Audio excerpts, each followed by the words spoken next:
Hi, good to meet you. Thanks so much for having us. Welcome to the Nelson Mandela Foundation. Thank you. So, Razia, how does the center prepare the next generation for the future? Madiba was quite keen about education, so we are developing and focusing on early childhood development. So we have programs running and feeding schemes to eradicate poverty and inequality and things like that.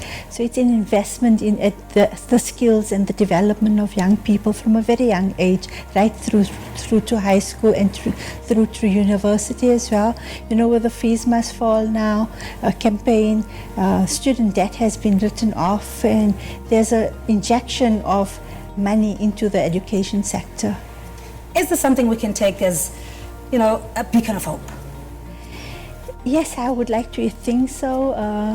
It's young people who are the future. I know it sounds like a cliche, but it's true.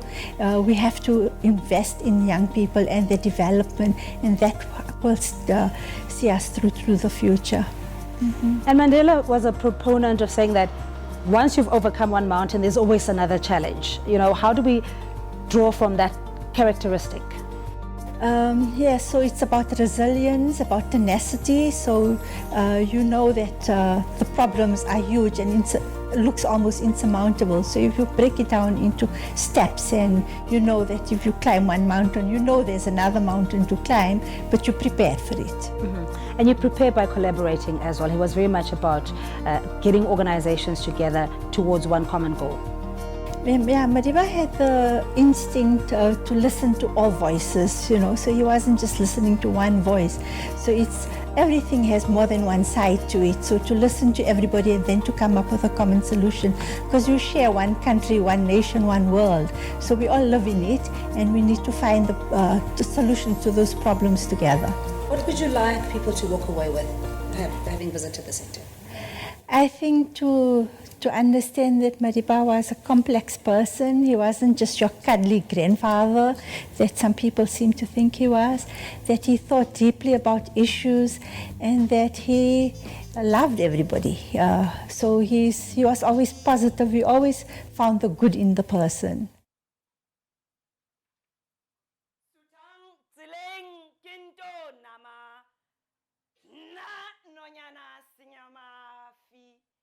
Sheshe palisa haradi palisa felle halala ya se toro toro halala ya li siba halala ya tumu halala ya le ko ke re ntloheleng ke tlotlise di khaibane haradi bata di kakapa ba hali ho tswa maroleng bana ba batho bana ba Africa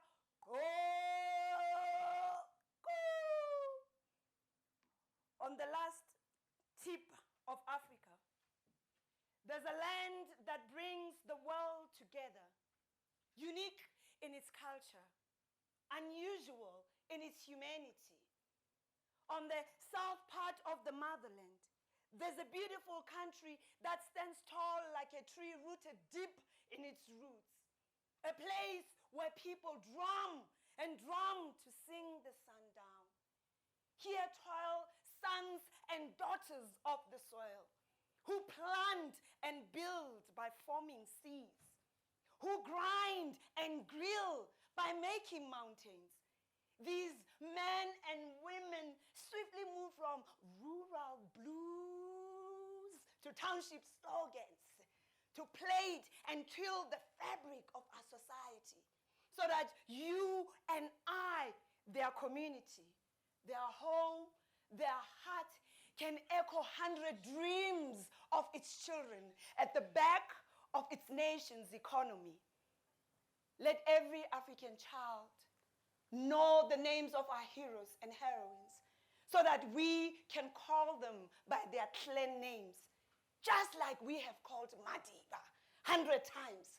For us to walk 100 years, fold away 100 miles, hum 100 songs, echo 100 dance moves. Hobani wena Madiba, utshepe selepe se ratile lehodimo ka lehare. Omohali wama rumo ushela di kanoka kwanu. Upula yami dupi di trebelele. Godilo melodi ya pina matimalodi. Sebata sinata sekwankwetla ngwana setsoa le pelo ya maobane. There is a land where the future is flexible and everything around us is possible. There's a country where inspiration is pure and accessibility is limitless. There's a country whose dreams are tangible. A place called Mzansi, South Africa, where we give birth to all good things.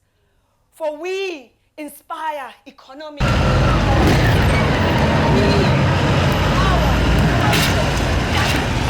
we empower gender equality, development, employment. We empower unity and solidarity. We inspire dignity and ubuntu. And yet, we are 100 years strong, 100 years moving, 100 years growing, 100 drum beats of this freedom. So may you walk with 100 years before you. Wanamo Africa, may you walk with these 100 years behind you. May you walk with 100 years above you. May you walk with these 100 years below you. May you walk with these 100 years of labor all around you as you walk the African way. Amanda! Viva Napomashiane, viva! Viva Mbogoto, viva! So this is the official welcome to the South African leg of the International Labour Organization celebrating its centenary. We're so happy to have you, Sanbonani Nonke, around the world.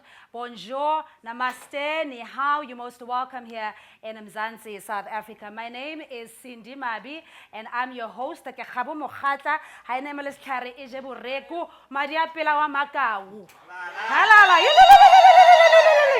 So we have a fantastic lineup for you. Earlier on, you saw the interview that we had with the Nelson Mandela Director and Chief Archivist, Razia Saleh, giving us the background around the legacy of Nelson Mandela and where the shared history collides with the International Labour Organization. We have a live studio audience, and thank you so much. Give yourselves a round of applause. You look amazing. Amazing. Thank you so much. And of course, the well-recognized and awarded Napo Mashiane, who composed that poem specifically for this event to highlight the significance and the contribution of the ILO and the Nelson Mandela Foundation. So with that, you know that South Africa and Africa in general is well endowed with talent and human resources. So we really pulled out the stops this time around and got another young lady to showcase her artistic prowess. And it's none other than Khanyo Maphumulo. Please give it up for Khanyo.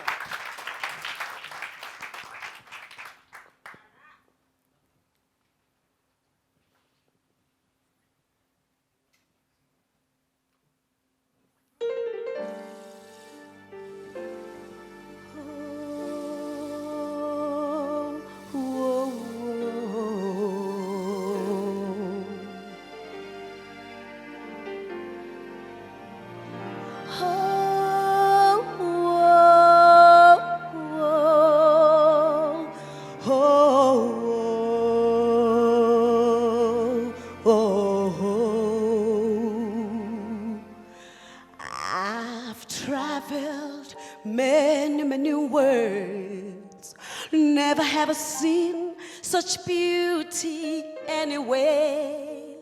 South Africa, my home, my being, my pride.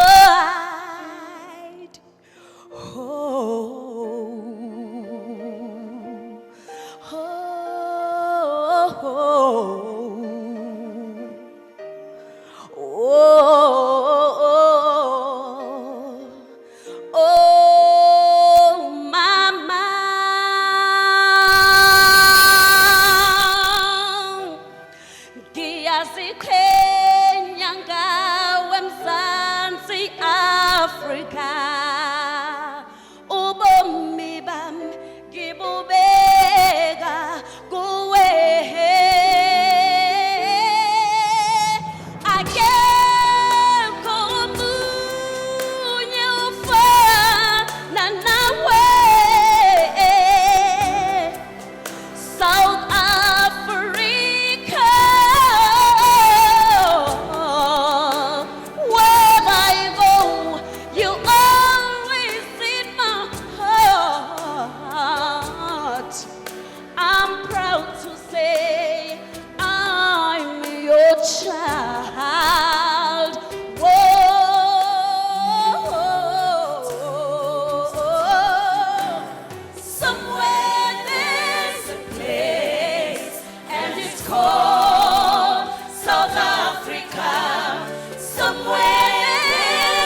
Somewhere there's a place, and it's called South Africa.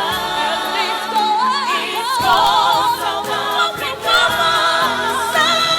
Somewhere there is a place, and it's called South Africa. Somewhere there is a place, yeah, yeah, yeah. South Africa.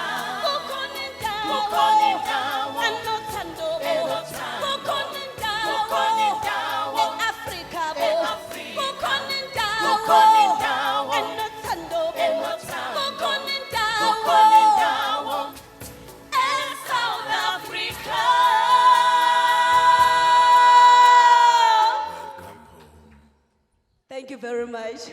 Thank you.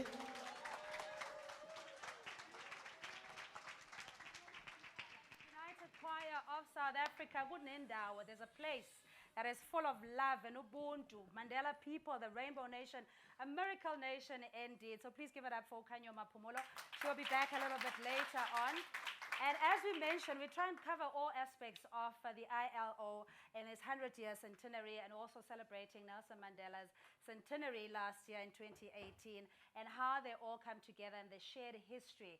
So we'll also show you a short clip of Nelson Mandela when he was released from prison 11 February 1990, the first trip or international tour that he embarked on. His first stop was in Geneva at the International Labour Conference. So take a look at this and then we'll come back with more.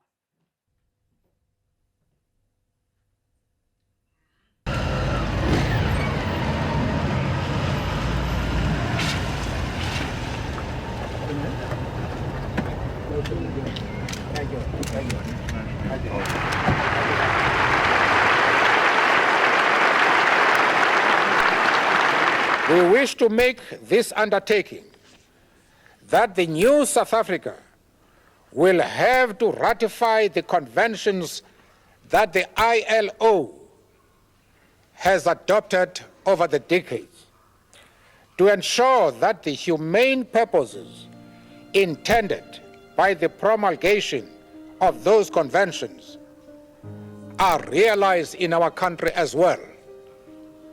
I think we are safe to assume that the ILO will not fail us.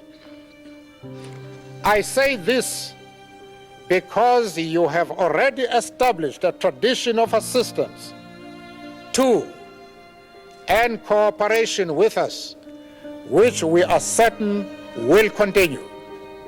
We would also like to extend our thanks to you for the assistance you extended to our democratic trade union movement, which made it possible for them to reach agreement with the South African employers to change the repressive Labor Relations Act. The glorious vision of a South Africa free of racism, free of racial antagonisms among our people, no longer a threat to peace, no longer the skunk of the world. Our common victory is certain. Thank you.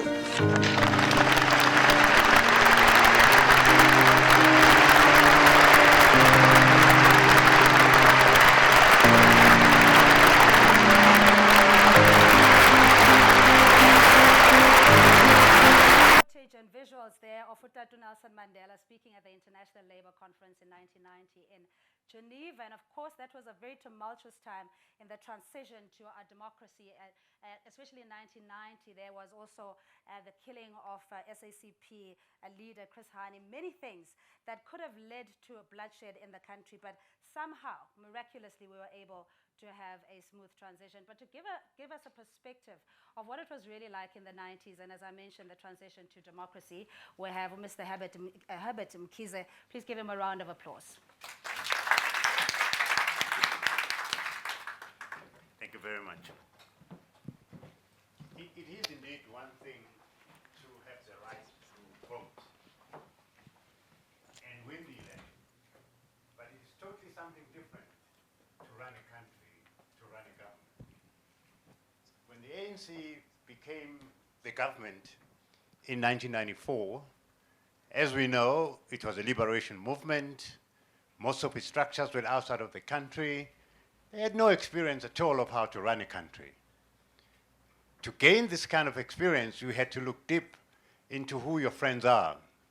And the ILO indeed was one of those countries or one of those institutions that we identified as a friend that we could lean on in terms of establishing the institutions of democracy, in terms of establishing the workings and the structures of a government. As South Africa today, we interact with many UN bodies, and one of them is the ILO. And I think through the Department of Labor and the Minister of Labor per se, and all of them from since 1994, we've interacted with the ILO. It has helped shape our labor legislative framework as we see it today. But of course, we have something to offer as well to the ILO and the world, and we have not failed on that score. But for a moment, let's look at where the ILO has played a midwifery role in establishing our institutions in South Africa. Today we have the Commission for Conciliation, Mediation and Arbitration in South Africa, which indeed ILO can claim that they helped build that institution. Today, it punches way above its weight. It is considered an international best practice, as indeed we wouldn't have achieved what we have in the form of this institution if it wasn't for the ILO. We also have the National Economic Development and Labour Council, our seat of national social dialogue in South Africa. And once again, this is the institution that from the very beginning, we had to lean on the expertise of the ILO in terms of establishing this institution. And today, it is unique in many respects. We have indeed become, through NEDLAC, a source of inspiration, not only for people in South Africa, the continent as a whole, and also the world over. We host many nations who would want to see what we are doing in South Africa and how we have set up an institution like NEDLAC. We also have a very robust collective bargaining system in South Africa, which has become the centerpiece for our labor relations environment.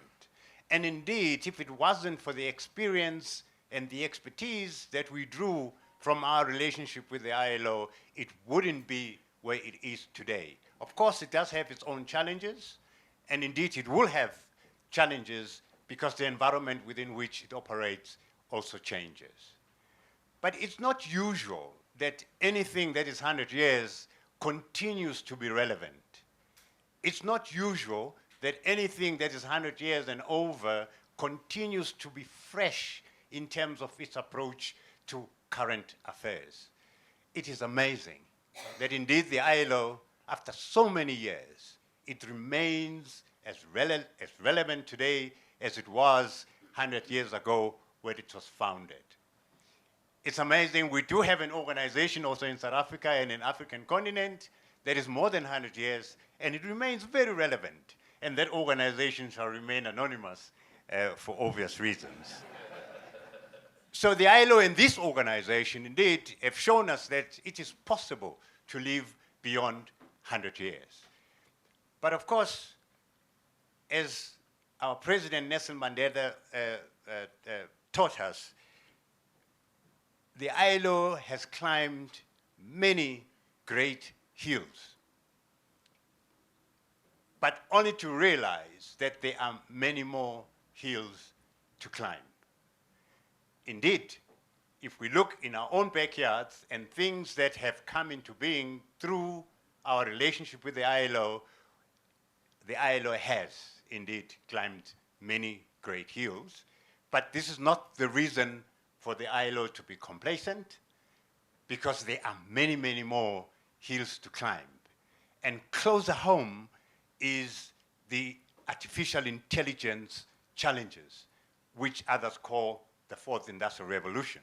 It's a challenge that confronts all of us. It's one of the great hills that we need to climb. And indeed, with the advent of the report from the Global Commission on the Future of Work, we believe that we are ready to climb this mountain. What remains of us is to thank the ILO for the work that it has done for South Africa, for the help that it has given to South Africa, and of course, to say we have also given ILO some of what we can do best as the African. In June 2016, Madam President, the Minister of Labour from South Africa, Oliphant, chaired the International Labour Conference. Did a sterling piece of work. And she remains the president. And we are told that once the president of the International Labour Conference, always the president. We thank you.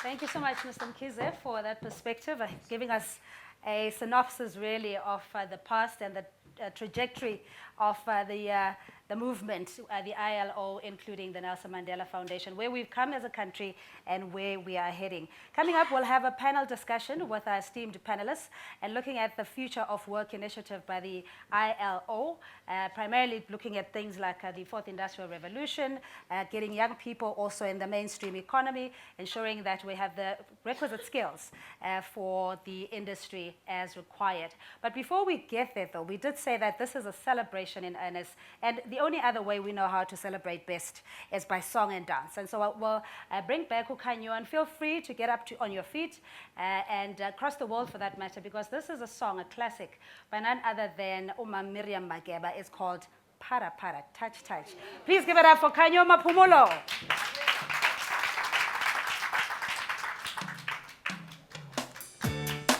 Chest. Whoa, lo, lo. What's chest? Sakukuga. Sakukuga. Sakukuga. Sakukuga satsipe. Helele sakukuga satsipe. Can you all stand up now? We are celebrating now. Just helele sakukuga satsipe. Ah, oh, yo mama, yo mama. Ah, oh, yo mama, yo mama. Yo mama, yo mama. Ah, oh, yo mama, yo mama. Helele sakukuga satsipe. Helele sakukuga satsipe. Helele sakukuga satsipe. Helele sakukuga satsipe. Pata, pata, pata, pata. Hey, hey, pata. Hey, pata, pata, pata, pata. Yo mama, yo mama. Ah, oh, yo mama, yo mama. Helele, helele. Oh, helele, helele. Oh, helele, helele. Oh, helele, helele. Pata, pata, pata, pata. Just pata, pata, pata, pata. Pata, pata, pata, pata. Pata, pata. Don't be scared. Touch, touch. Woo, woo. Go down, don't be scared. Yes, yes, yes. Woo. Osakukuga, osakukuga. Hello, mama. You look so beautiful. Hello. Nangu wetu, nangu ntanga. Helele. Oh, helele. Am I older than you? Undanga ne. Chesa, what's that? Ntanga, ntanga, ntanga. Helele. Oh, helele. Oh, helele. Chesa. Helele. Oh, helele. Oh, helele. Oh, helele. Oh, helele. Helele. Sakukuga. Osakukuga, helele santi patapa. Osakukuga, helele santi patapa. Osakukuga, helele santi patapa. Osakukuga, pata pati patapa. Santi patapa. Pata pata. Pata pata it's the name of the dance. We do down to Johannesburg way. Bawuphi wena? Ngasishaya Miriam. I was there.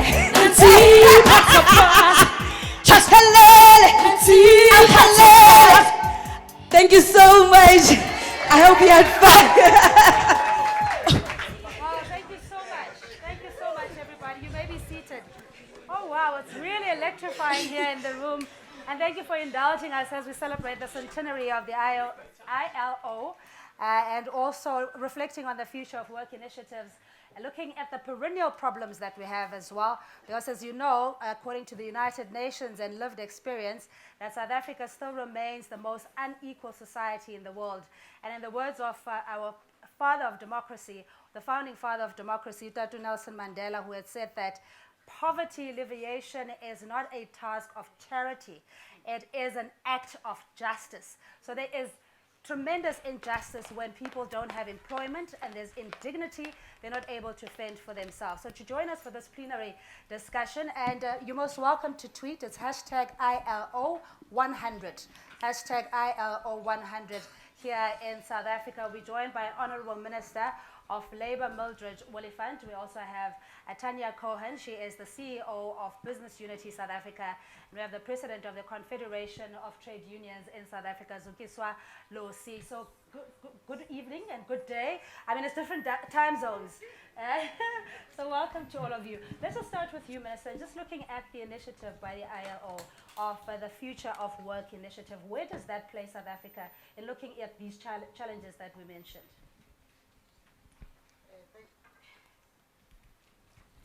Thank you very much, Program Director. Firstly, let me say, as we celebrate 100 years of the ILO and 100 years of Nelson Mandela, we are very honored to participate in this program. And also to say, as our late President, Nelson Mandela, has made a commitment in the ILO that we will ratify all the conventions in South Africa, we have done so. That's why we have different labor relations, of which we are trying to deal with the issues that relates to unemployment, inequality, because we still have that challenge as a country, and also we still have the challenge of racism as well. So when you look at our legislation, particularly when it comes to employment equity, we're trying to deal with those challenges. And as Mr. Mkiza has said, we have the institution that is called NEDLEC, where all the social partners do participate in discussing the labor laws that we have in this country. And I must say also we have extended the scope of tripartite constituencies to add the community constituency, because we believe that our communities must participate in the landscaping of our country. And when it comes to the Global Commission on the Future of Work, and I believe that all South Africans and Africans in particular, they know that the President of the Republic of South Africa was co-chairing that Global Commission on the Future of Work. And I must say, as South Africa, we do support the recommendations in that particular report, precisely because some of the issues that we are dealing with, we are going to strengthen on how we have to invest on human capital in particular, where we are saying we need to have lifelong learning, particularly for the workers that you'll find that they didn't have proper skills, and together with the employers as well, we have committed that we will create that opportunity, and also we have agreed that we will invest in the economy of the country so that we can make sure that jobs are created in South Africa. All right, I want to bring it back to the tripartite collaborations, as you were saying, Minister, and look at social justice in itself.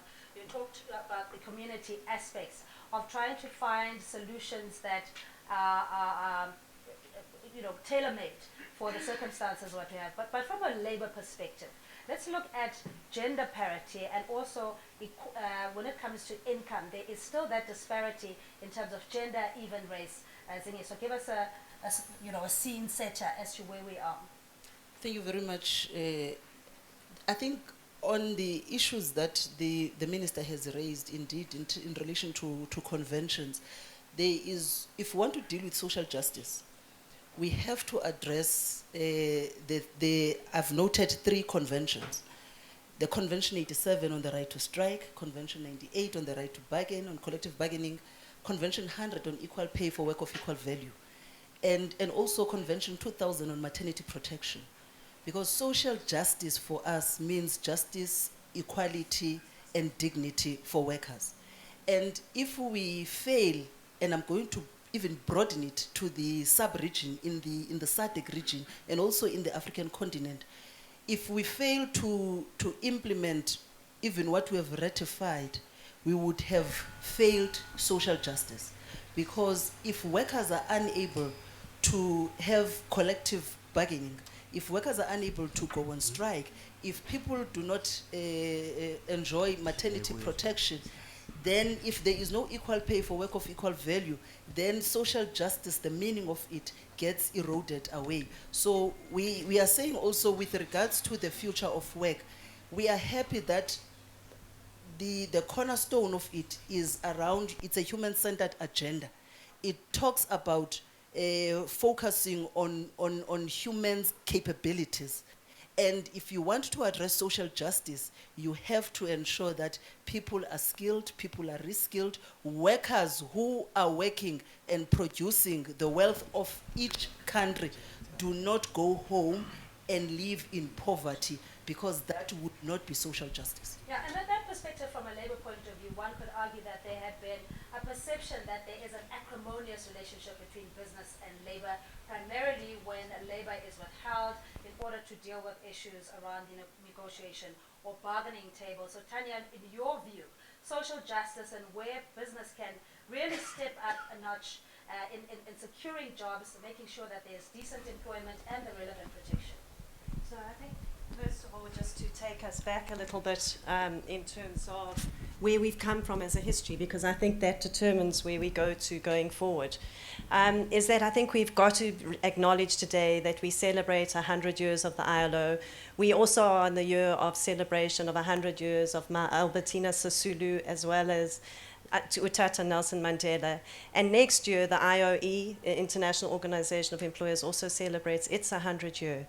And when we look back, we've got to acknowledge the role that the ILO has played in our history to democracy. The ILO was the first organization that implemented sanctions against South Africa, and it was on the basis of the 1944 Philadelphia Declaration. And there was a governing body decision in 1964 that actually prompted the exit of South Africa for a full 30 years. And I think we have to acknowledge that there's been absolutely seismic shifts since then for the better in our labor market. The minister spoke about the legislative framework that has improved, the fact that that all came from our Constitution, which is centered on human rights and freedom of association, the right to equality, the right to fair labor practices, and I think quite unusually, the right to collectively bargain and to strike. And I think that as a country, we have embraced those rights. We sit in NEDLAC, we engage in meaningful consultation, in good faith consultation, and I think that that permeates through the way in which our industrial relations are starting to shape, and really that sets the standard in terms of how we need to move forward. And I just want to expand a little bit on the focus that we should be zooming into, particularly when it comes to the future of work. Because as we mentioned, there seems to be a power imbalance in terms of how far labor can push for what they deem to be equal and fair wages or working conditions, as opposed to business saying that this a particular stance would erode their profits. So are we worker-centric or more so driven by profits, as in your view? Well, we are still to see the real impact. But we think that at times, and this is what we have seen even here in our country, in South Africa, that some businesses, for an example, the banking sector, Standard Bank, employers would fail to prepare workers for the fourth industrial revolution. You can't be sitting in your institution and not being able to anticipate how this is going to impact in your own institution in terms of taking forward. And what is it that you need to have in putting workers, in ensuring that the skills that you're going to need, the very same workers that you have are reskilled and upskilled. And therefore, we are saying at times you would see that the fourth industrial revolution by some in the business sector will use it as a way of doing away with workers.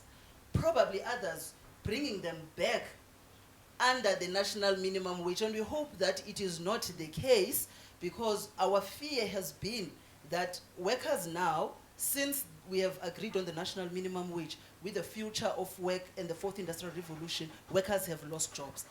Mining industries are telling us that they are retrenching thousands of workers, and yet they have given a commitment to invest and put on more jobs. So there seems to be a contradiction in relation to eradication of jobs, currently retrenchments, and what you are going to bring in as a new investment, re-employing the very same number of workers that you have just retrenched. We are worried if it is not going to undermine the very same national minimum wage that we have agreed to. All right. Tanya, just a quick response before we come to you, Minister, particularly focusing, as I mentioned, there seems to be a power imbalance or a contradiction, as Zingiso was saying, in terms of what the country invests, incentives to business, and yet jobs are still being shared. So I think the points that Zingiso raises are very real and very valid, is that we have a situation where we have, first of all, significant unemployment. We have a lot of people that are out of work. We've got the future of work that's coming, and we don't necessarily have the skills as a country in order to take advantage of those new technologies and the opportunities that are available. And what we do need to do as a country is we need to embrace the opportunity to actually strengthen our basic education system, make sure that there's access, and make sure that our skills framework is relevant, because we've got to get many more people into the labor market in jobs that are going to position us to be a very vibrant and competitive and dynamic economy. We've entered into last year the Job Summit Framework Agreement, which deals with a lot of the challenges that Zingiswa has been speaking about. And I think we can't underestimate the fact that this is a collective challenge as a country. It's employers, it's the workers, it's community, and it's government that has to solve this together. And we can't be pointing fingers at one or the other and not saying how do we collectively craft solutions that are in the best interests of the country for the future. And Minister, maybe from a policy framework point of view, do we have the necessary, let's say, political will, and especially to implement some of these policies to ensure that there is worker protection? I mean, Labour would lament the fact that international or investors would bring their own technology, their own workforce, etc., and there isn't adequate protection for the local workforce, as it were. Yes, there is a political will to implement the legislation that we have passed. As we speak, we do have the inspection and enforcement services within the Department of Labour, and also CCMA is there to monitor whether the employers do comply with our labour laws.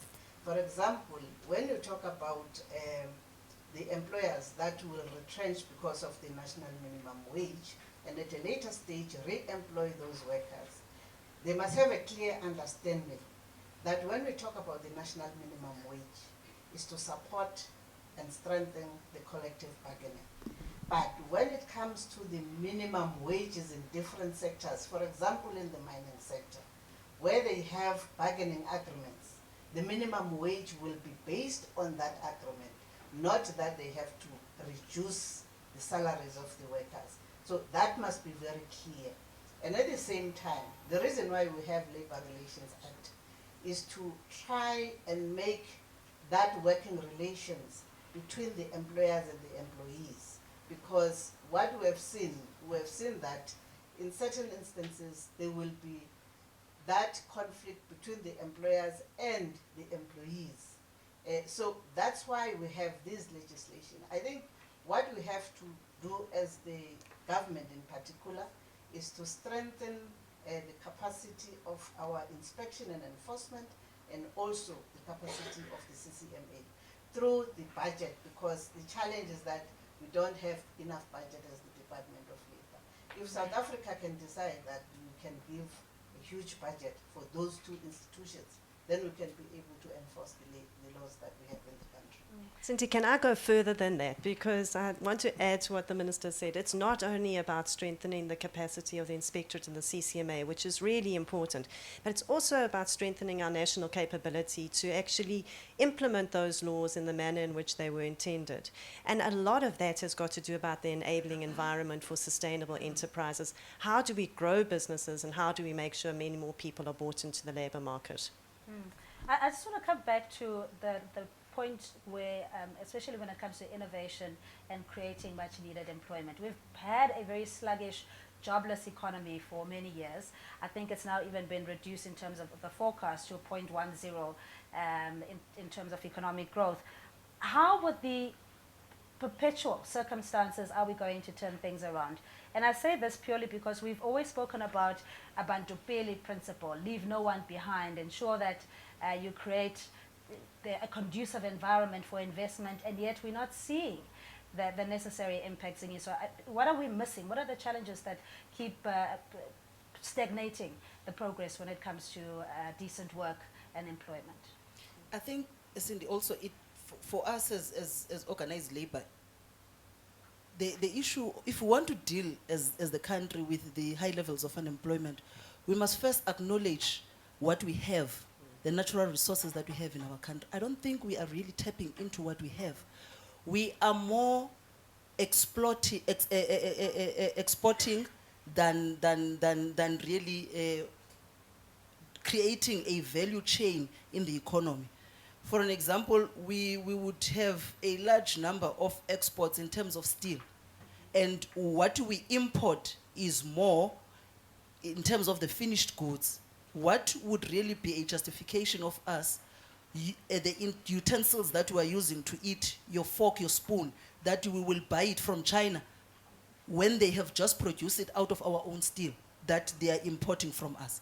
And I think if we are to really, if we want to deal with the issue of high levels of unemployment and inequality in our country, we have to exploit what we have.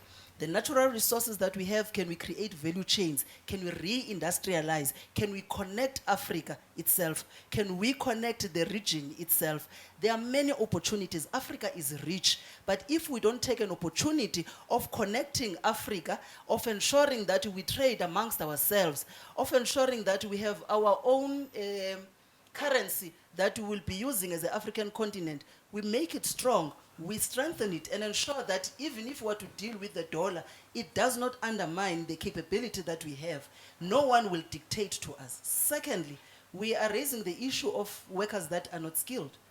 But you will realize, and I want to raise the issue that you have pondered on, of investors that will bring their own workers in this country. They bring in and they argue that we don't have the relevant skills. But what we are not ensuring is the transfer of skills. We will continue now with the challenge of ESCOM.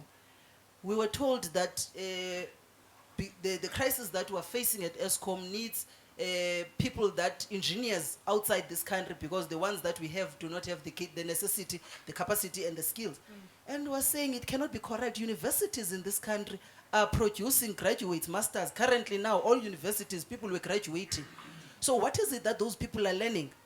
That when we're hitting a crisis, that as South Africa, we must find solutions, or we will bring international engineers to come and solve our problems. Perhaps it will link to what Tanya was saying, the education system. But if we have that political will, if we all work together as South Africans, indeed, as Tanya said, to not point fingers, but also play fairly and play equally, we would be able to find solutions that are lasting in relation to inequality, joblessness in our country, and poverty. We will be able to deal with those issues. All right, we'll take some questions on the floor, ladies and gentlemen. We are a constitutional democracy, so if you have a question, please introduce yourself and keep it short, and we'll then throw it back to our panelists and the tripartite constituency. I'm not sure if we're all satisfied, though, because sometimes it seems we're not singing off the same hymn. We understand what the challenges are, but do we have commonality or common view as to where we're going as a country? Minister. I do believe that we do have the common view, precisely because, one, we have structures that are supposed to deal with the issues that relates to skills development of those that are unskilled. For example, we do have the Skills Development Act, and also we do have the Skills Development Fund. It now falls under higher education and training. And in those structures, all our constituencies are represented. And also we do have sectoral education training authorities, where also all constituencies are represented. And we also have the Human Resource Development Council that is led by Deputy President, of which also all the constituencies are represented.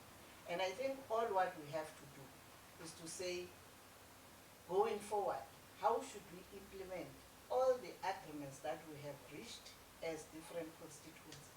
And by doing so, then we will be able to take this country forward. And also looking at the recommendations on the global report on the future of work. It talks about the investment on human capital, and also it talks about the investment on the economic growth of various countries. And I believe that it would be proper for South Africans to go through that report, so that at the end of the day, when we discuss these issues, then we can tap from that report.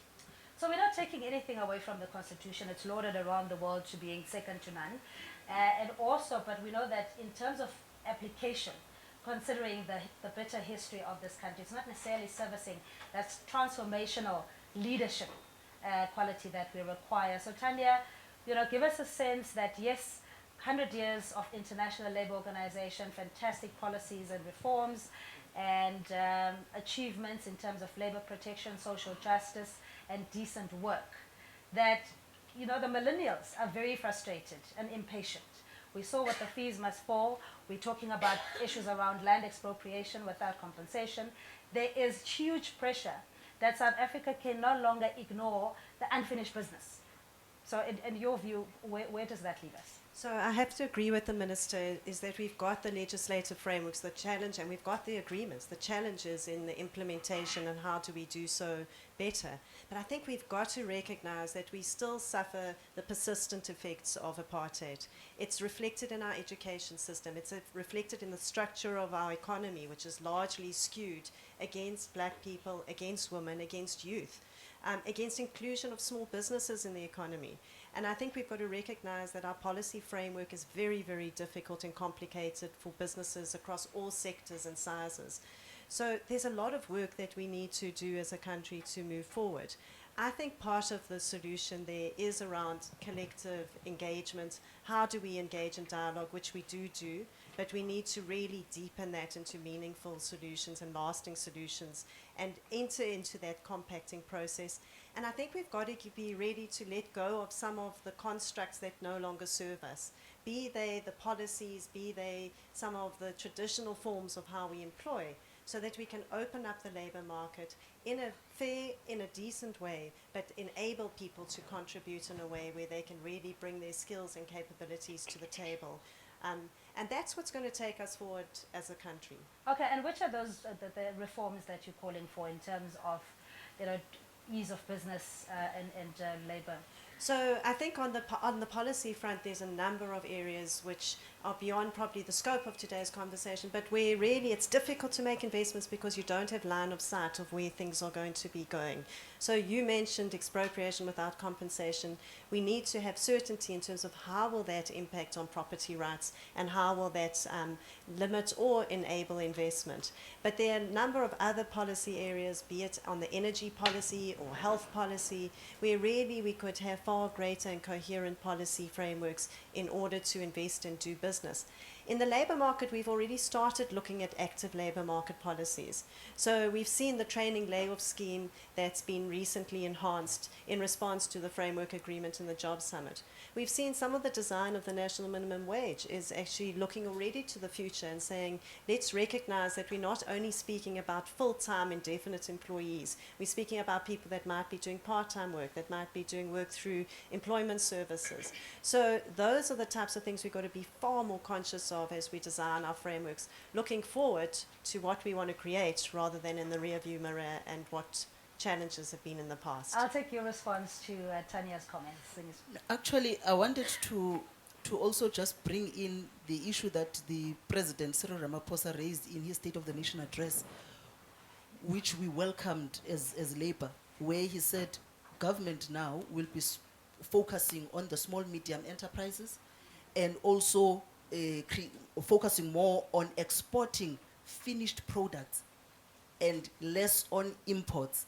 So I think if we are to address that, and I think the intended purpose of that statement in the SONA was to address exactly the very same issues that we're talking about, the high levels of unemployment, because if we are to export more of the final products, then it means we will be creating more industries, we will be creating more sectors, more people will be employed. And also, we will then be able to say, if we are focusing on the small, medium enterprises, it means those are labor-intense jobs, because no small medium enterprise will be on the fourth industrial revolution, mechanization, but they will be more using human beings other than the big businesses, which will be more immune into the fourth industrial revolution. So I want to say, if we want to address this, I think we should also look into what the president has raised in his State of the Nation address, but importantly, it is what we do over and above what we say. Point taken, and we'll have your final word, Minister. Thank you very much. Still under social justice, we do have the social protection of the workers in this country. For example, under the unemployment insurance and also under the compensation of injuries on duty and diseases. So workers must know that they are protected. Since it's my final word, I want to say, if Nelson Mandela was still alive, he was going to vote for the African National Congress. Yes.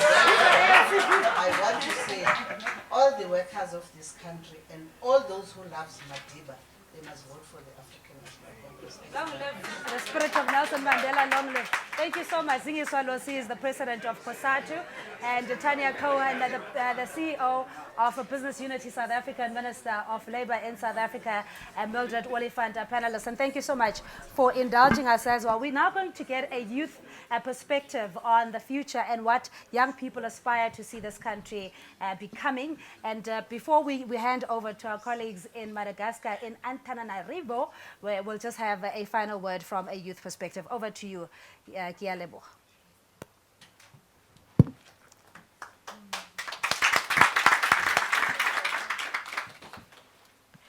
South Africa hasn't begun.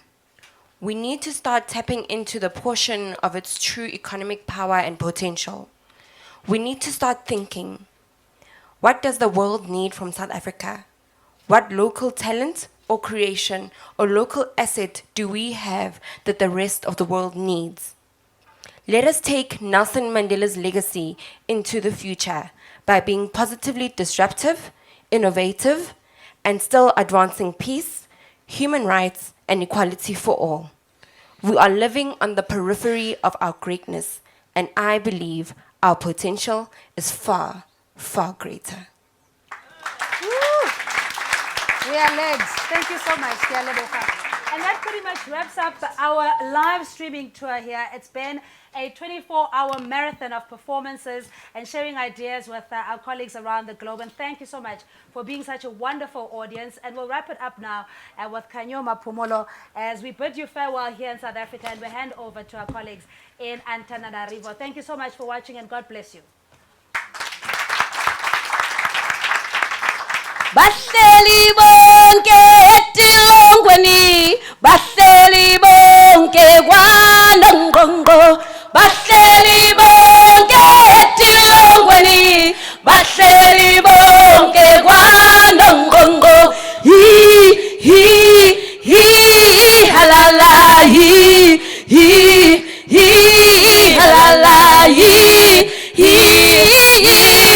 halala, halala, halala, nangu Mandela, nangu etilongweni, nangu Mandela, nangu etilongweni, yini wema Africa, uzoteni, yini wema Africa, uzoteni, bahleli bonke etilongweni, bahleli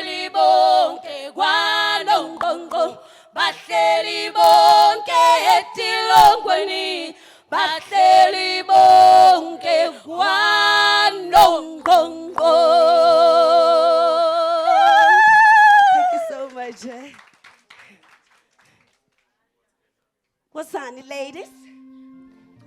Come to the ladies. Nazo. Fulindlela wemam Mgobhozi. Unyana wami. Hallelujah shada namhlanje. Fulindlela wena mayusa. Suba nombo. Yana wami ujogile. Bengingasi. Yambona makoti. Unyana wami. Hey, you junkie love this time. Makadebe. So says those spades. Suits him shadwe. Get shatisa namdanje. Baby city. Unyana wami liko.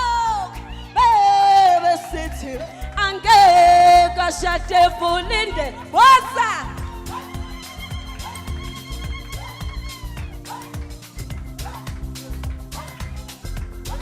Fulindlela wemam Mgobhozi. Unyana wami. Hallelujah shada namhlanje. Fulindlela yena manyusa. Suba nombo. Yana wami ujogile. Bengingasi. Yambona makoti. Unyana wami. Hey, ujogile this time. Makadebe. How nice we're dancing with our own minister.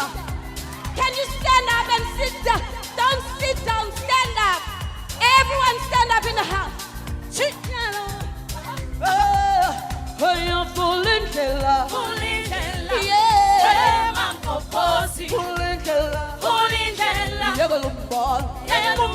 Fulindlela. Fulindlela. Yeah. Wemam Mgobhozi. Fulindlela. Fulindlela. Yekela umbona. Wena Mgobhozi. Hey, unombona. Nanyanga.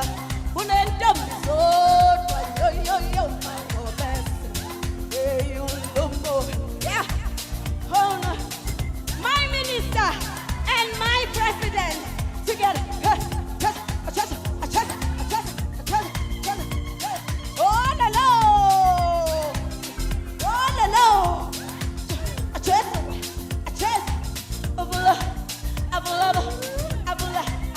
Yeah. Fulindlela. Yeah. Wemam Mgobhozi. Ladies, come closer. Come and dance with us. Fulindlela. Yeah. Wemam Mgobhozi. Fulindlela. Fulindlela. Fulindlela. Yeah. Wemam Mgobhozi. Fulindlela. Fulindlela. Fulindlela.